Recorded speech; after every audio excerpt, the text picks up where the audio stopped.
Geostrategi menghadapi persoalan masuknya tenaga kerja asing secara ilegal di Indonesia. Akibat dampak COVID yang semakin hari semakin menjadi-jadi, hal tersebut sangat berpengaruh pada dunia industri, sehingga mengakibatkan banyak pekerja non-tetap yang di-PHK atau diberhentikan secara paksa. Sehingga angka pengangguran di Indonesia semakin meningkat.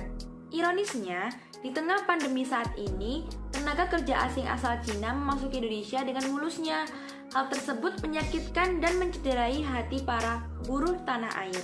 Sedangkan masuknya tenaga kerja asing itu sendiri terjadi ketika pemerintah menetapkan larangan mudik lebaran untuk mengantisipasi penyebaran COVID-19. Ratusan tenaga kerja asing dari Tiongkok masuk ke Indonesia di tengah larangan mudik bagi masyarakat menjelang Lebaran.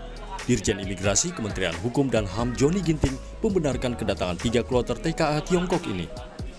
Seluruh WNA telah memenuhi aturan keimigrasian dengan jenis visa dan kegiatan sesuai Peraturan Menteri Hukum dan HAM Nomor 26 Tahun 2020, yaitu untuk kegiatan bekerja, bukan untuk kunjungan wisata, kata Johnny Ginting yang dikutip Kompas.com. Kebijakan pemerintah mengizinkan ratusan TKA Tiongkok masuk ke tanah air dikritik Ketua DPP PKS Mardani Alisera saat masyarakat kembali dilarang mudik tahun ini. Jika benar WNA tersebut bekerja, kenapa tidak digeser dulu waktu kedatangannya? Lagi-lagi momentum tidak pemerintah perhatikan di saat larangan mudik untuk masyarakat digencarkan, tapi berita WNA masuk Indonesia kian masif. Jelas masyarakat akan terusik dengan hal-hal seperti ini, kata Mardani Alisera lewat akun Twitternya. Di tengah ancaman gelombang kedua kasus COVID-19 di sejumlah negara di Asia, terutama Asia Selatan dan Tenggara, pemerintah Indonesia dituntut menyiapkan strategi jitu agar lonjakan kasus COVID-19 dapat dicegah dan diantisipasi. Mudahnya tenaga kerja asing Cina datang ke Indonesia merupakan implikasi dari Omnibus Law Cipta Kerja, khususnya klaster ketenagakerjaan. Kedatangan TKA tersebut mengancam lapangan pekerjaan lokal. Hal tersebut memancing kemarahan masyarakat sehingga KSPI atau Konfederasi Serikat Pekerja Indonesia dan Buruh Indonesia menuntut pemberhentian kedatangan TKA Cina dari negara lainnya ke Indonesia, terutama di masa pandemi ini dengan alasan apapun. Mereka juga menuntut pencabutan aturan Omnibus Law oleh pemerintah.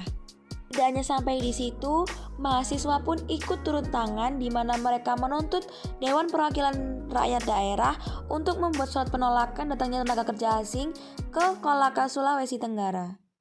Aksi tersebut menjadi contoh bahwa mahasiswa juga bisa berperan dalam mempertahankan ketahanan geostrategi negara Indonesia. Oleh karena itu, kita sebagai generasi muda harus bisa memperjuangkan ketahanan nasional Indonesia. Jika bukan kita, siapa lagi? Aksi demo tersebut merupakan salah satu cara masyarakat untuk mengingatkan pemerintah bahwa apa yang mereka lakukan itu salah. Undang-undang seharusnya dibuat untuk mempermudah masyarakat, bukan malah menyengsarakan mereka. Indonesia kini bukan lagi milik rakyat, tapi milik para kelompok politikus yang menguasainya. Miris melihatnya ketika masyarakat banyak yang ter-PHK dan tidak mendapatkan pekerjaan, justru pemerintah seperti membentangkan karpet merah kepada tenaga kerja asing. Oleh karena itu, pemerintah dan pejabat tinggi lainnya harus membuka mata dan membantu mengentaskan nasib negeri ini. Jika pemerintah saja tidak peduli terhadap rakyatnya, maka siapa lagi? Jika terus seperti itu, ketahanan nasional Indonesia akan benar-benar terancam dan negara dapat terpecah belah akibat adanya konflik yang terus-menerus terjadi.